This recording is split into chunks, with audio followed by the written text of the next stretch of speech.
Hello and welcome to The Agenda. A packed week of committee meetings is in store in Brussels next week, crossing the world with a dizzying range of issues, from transatlantic trade to relations with Arab countries. The fight against fraud to country of origin labelling of processed meat.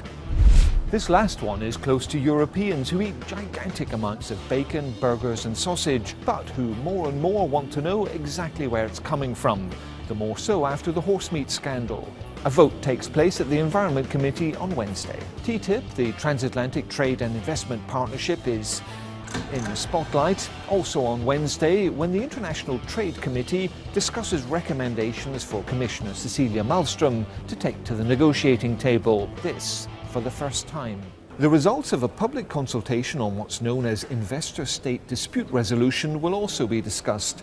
Many people in Europe fear the mechanism will give corporations more power than governments in disputes which may affect their business.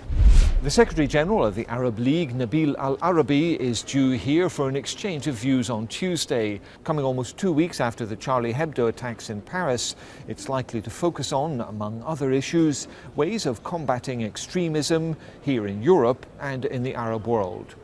Another topic on the button as far as today's security concerns go, how to finance Europe's common security and defence policy. It comes after the new High Representative for Foreign Affairs and Security Policy, Federica Mogherini, presented her priorities to Parliament, the Middle East, Nigeria and Russia among them. Monday sees a debate on the EU's efforts to fight fraud and protect its financial interests in 2013. 1,600 irregularities were reported as fraudulent, involving €309 million of EU funds.